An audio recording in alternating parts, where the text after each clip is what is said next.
Ayant ainsi parlé, Jésus sortit avec ses disciples et traversa le torrent du Cédron. Il y avait là un jardin, dans lequel il entra avec ses disciples.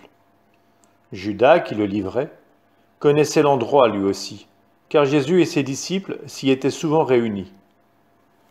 Judas, avec un détachement de soldats, ainsi que des gardes envoyés par les grands prêtres et des pharisiens, arrivèrent à cet endroit. Ils avaient des lanternes, des torches et des armes.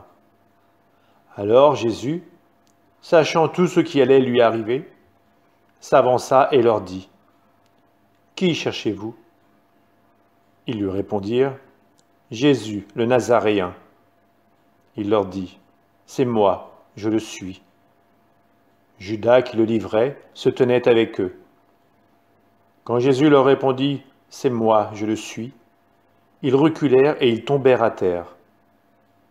Il leur demanda de nouveau : « Qui cherchez-vous ? » Et ils dirent : « Jésus, le Nazaréen. » Jésus répondit : « Je vous l'ai dit, c'est moi, je le suis.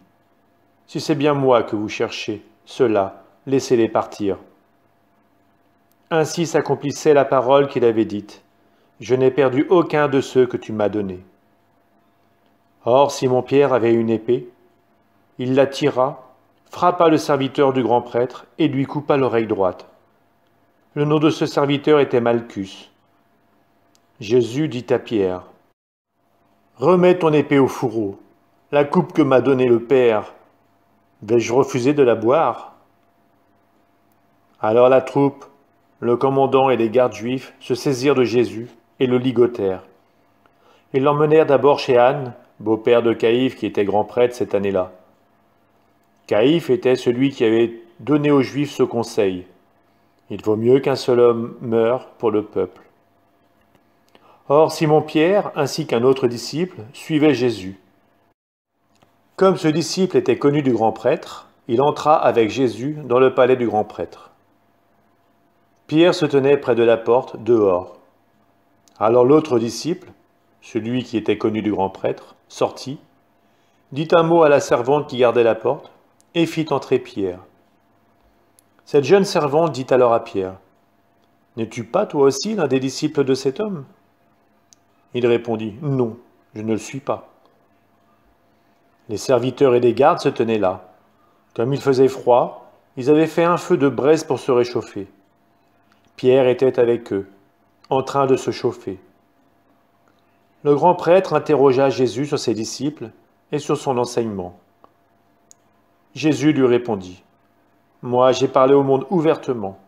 J'ai toujours enseigné à la synagogue et dans le temple, là où tous les Juifs se réunissent, et je n'ai jamais parlé en cachette. Pourquoi m'interroges-tu ? Ce que je leur ai dit, demande-le à ceux qui m'ont entendu. Eux savent ce que j'ai dit. » À ces mots, un des gardes qui était à côté de Jésus lui donna une gifle en disant : « C'est ainsi que tu réponds au grand prêtre ? » Jésus lui répliqua : « Si j'ai mal parlé, montre ce que j'ai dit de mal. Mais si j'ai bien parlé, pourquoi me frappes-tu ? » Anne l'envoya, toujours ligoté, au grand prêtre Caïphe. Simon-Pierre était donc en train de se chauffer. On lui dit : « N'es-tu pas, toi aussi, l'un de ses disciples ? » Pierre le nia et dit : « Non, je ne le suis pas. » Un des serviteurs du grand prêtre, parent de celui à qui Pierre avait coupé l'oreille, insista : « Est-ce que moi je ne t'ai pas vu dans le jardin avec lui ?» Encore une fois, Pierre le nia. Et aussitôt, un coq chanta. Alors on emmène Jésus de chez Caïphe au prétoire. C'était le matin. Ceux qui l'avaient amené n'entrèrent pas dans le prétoire pour éviter une souillure et pouvoir manger l'agneau pascal. Pilate sortit donc à leur rencontre et demanda : « Quelle accusation portez-vous contre cet homme ?» Ils lui répondirent : « S'il n'était pas un malfaiteur, nous ne t'aurions pas livré cet homme. » Pilate leur dit : « Prenez-le vous-même et jugez-le suivant votre loi. » Les Juifs lui dirent : « Nous n'avons pas le droit de mettre quelqu'un à mort. » Ainsi s'accomplissait la parole que Jésus avait dite pour signifier de quel genre de mort il allait mourir. Alors Pilate rentra dans le prétoire. Il appela Jésus et lui dit : Es-tu le roi des Juifs? Jésus lui demanda, dis-tu cela de toi-même, ou bien d'autres te l'ont dit à mon sujet? Pilate répondit, est-ce que je suis juif, moi? Ta nation et les grands prêtres t'ont livré à moi. Qu'as-tu donc fait? Jésus déclara, ma royauté n'est pas de ce monde.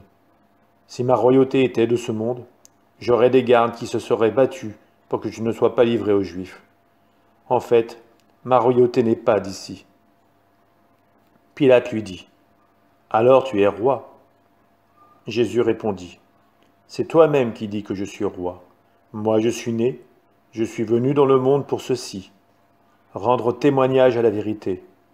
Quiconque appartient à la vérité, écoute ma voix.